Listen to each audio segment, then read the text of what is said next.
there's just something really wonderful about having such a wonderful experience on a show, and then it being recognised by like the industry as well, and people saying like, your kid's done good, like that feels feels amazing. We are quickly going to go to the audience question, but before I feel like I should ask you about being nominated. So you have, I'm going to read the nominations out because it's a nice thing to do. I'll read them out again.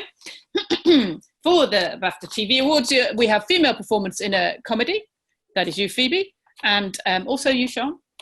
And for the scripted comedy, you're also a nominee. And then for TV Craft Awards, we have director fiction, edited fiction, and writer of a comedy. So I'd like to go hooray, hooray, hooray, hooray, hooray for that. How does it? Who would like to say how it feels to be nominated? Because actually, you've done really well. Fleabag has done pretty well. Who would like to take the glory? Go on, Harry. Go on, Harry, do it. Come on, Harry, do it. Well, I'm going to speak for everybody. I mean, I just think we love the BAFTAs and we feel immensely honoured, and it's just thrilled to have all of these things recognised. And I think, speaking for myself, I'm so chuffed that a director making a comedy has been nominated in the fiction category. And I know I can't remember when the last time that happened. And to me, that's one of the things that I find touching about the way our small show has been recognised, not here, but around the world. So we just feel thrilled. That's what I would say. Phoebe? Yeah, go on, Phoebe. My God. Yeah, I mean, it's the BAFTAs. It's like I grew up watching the BAFTAs, and it feels there's just something really wonderful about having such a wonderful experience on a show, and then it being recognised by like the industry as well, and people saying like, your kid's done good, like that feels feels amazing. And that it's just how I just wish we were all gonna be there together. But also it feels it's so, because one of the things that we were all sort of slightly like about was the fact there isn't a supporting actress or supporting actor category in comedy, which is sort of feels kind of odd, because usually they're the like hardest parts to play, because you're the foil, and you've got to like balance everybody else's like energy so much of the time, I think, with supporting. And so it was extra special that Sian got nominated. Oh, look at you two sisters. It's nice, isn't it? I know. Yeah, actually. Yeah. Look, I'm going to go to some questions. We've got quite a lot of questions here. But one very clever person who is anonymous has actually picked up on something that I meant to and then forgot. So we were talking about foxes, but actually not only foxes, there is also, of course, guinea pigs, and indeed a pseudo guinea pig, meaning hamster. There is a cat. So I wanted to talk, this person is going to talk, it's about your use of animals as a symbolic markers. As a theme throughout the series. Was this deliberate? And if yes, did you take inspiration from anywhere when incorporating this in the writing? Thank you, Anonymous. Excellent question. Again, no, they come out very instinctively. I retrospectively analyse it sometimes and go like, why is there another rodent in this series? And I think, so I can't speak from the point of view of like what made me write it, because I'm not sure, but my instinct is that it's about there being something truly vulnerable in terms of Hillary. There's something vulnerable in the world that I thought was funny, that Fleabag hated a tiny little guinea pig at the beginning and seemed sort of irritated by her, and then you discover actually she's the most precious thing to her in the world. And then the fox as well, there's something unpredictable and uncontrollable about animals that can surprise you, and they're not going to work on a human rhythm, and they're going to jump in at any point, and they can behave in any way, which is exciting about having them on set as well. So I think yeah, it's about vulnerability and about just jumping you out of the human experience for a second, and even if it's from the perspective of a small animal or a human's perspective, or view on an animal. And also they're just sort of fascinating, and they live a whole other existence than we do. I think it's quite good to have them pop in and out. Yes, I'm going to slightly throw that to Sarah also, just about the foxes, because I think we started talking foxes and then somehow we got diverted. So let's talk foxes and budgets around foxes. How did you feel about the fox? I want to preface this story with, although the fox... Yeah. Although the fox was misbehaving, and at the time it was up against time and a bit mad, and I'll go into it, but it is genuinely one of my favourite moments of what happened during the shoot, and I think of it very, very fondly. And we all love Buttercup the fox, and we're so glad. Buttercup. Buttercup. So, I mean, generally, we've had some absolutely delightful, lovely animals behave themselves, and they are expensive and unpredictable. But I think, given the right environment, and we had a fantastic animal trainer, and Hilary, the guinea pig, basically was with us since series 1. She's been there the whole time, which is great because she's Dame now. It's perfect because she's got exactly the right little tufty crest of hair, and we were worried that we were going to have to wig a new guinea pig if we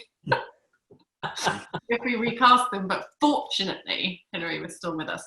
Yeah. Stephanie the hamster was also delightful and very well behaved. However, so with the fox, obviously, there's this the moment at the end is just, it's beautifully poignant. It's the end of our series, and it's undercut by this little animal. And I think we had sort of 2 ways of doing it. One of which was to do VFX, which is, cripplingly expensive if done in a particular way. And, we wanted this fox to do a very specific thing, which was to walk by the bus stop, hit its mark, look at the priest and Fleabag, and then, sort of dance off after the priest type thing. And I think we all...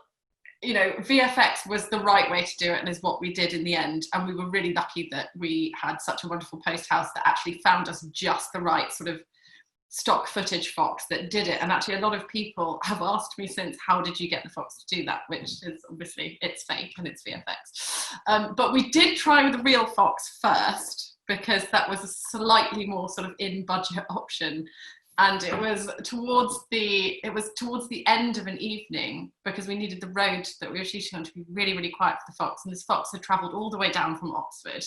And so it was very much a country fox, and it wasn't really, it wasn't very useful. Wasn't ready. It wasn't streetwise. It needed a little bit more rehearsal time, but bless it, the animal trainer was trying to sort of get it to do exactly what we wanted it to do.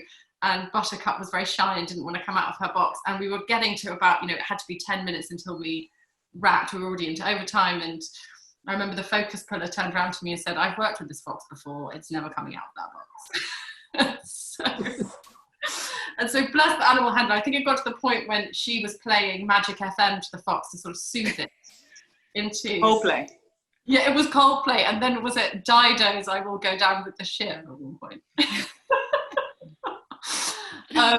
And yes, and so the fox never came out, unfortunately, but we did manage to find a way around. But it was at that one moment where I was like, how are we actually going to do this? But luckily, it's amazing. But we were all it was very funny. They are tricky, aren't they? The country foxes, I've heard. It was very, very sharp. Very hard work. You should have played them punk. Okay, so look, I have a question for Gary. Gary, you're sitting there very patiently. This is from Courtney Hollier. And it says, "For Gary, your work on this series was an absolute masterclass and quite right to be recognised. How did your working relationship with Phoebe begin? Do you have plans to work together again in the future?" I do hope so. Yeah. Yes, I hope so. I hope so. We met, I mean, all of us met on the first series. So we... in the first series, Harry and I, and we didn't know each other either, so we were sort of finding our levels in the cutting room.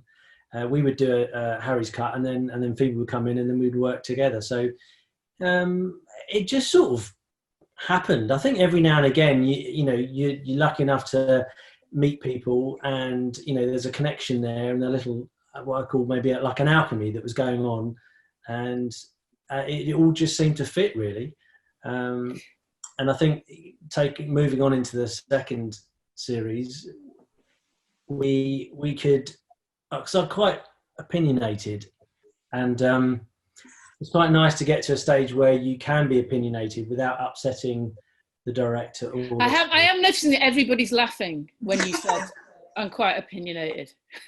Yeah, it resonated, didn't it, guys? Yeah.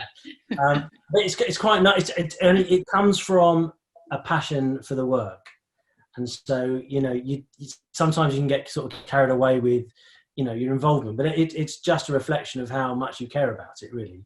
Of course. So, and I imagine you're all in together, so it must be you and Harry and Phoebe are all in. Editing suites are never very big. Tiny little room in the dark. Yes. Oh yeah, day in, day out, sometimes till 3 o'clock in the morning. Sarah's there as well, and then Sian started coming in towards the end because we were like, we're going crazy, we need her eye on it as well. And then there was like, what I mean, talk about little animals. There was like, we were in the edit suite at like 2 o'clock in the morning, having to finish something before. I mean, because it had to be delivered. And at that moment, a little mouse ran out underneath. I don't know. They moved too fast for me. And then Gary was like, I cannot work with this mouse. Get me a taxi home. Dollner, taxi. It's such a fun bit that the edit is so much fun. I think also that we were like there was an atmosphere where we could try lots of things out, and I always like that when we can try different ideas, and no one's offended by losing that line or moving that scene over there, and I think that's quite a creative way to work, really. So, and Phoebe's great because she's let's do that. I mean, at one point she was just pulling too many things out, and it was only 15 minutes per series per episode.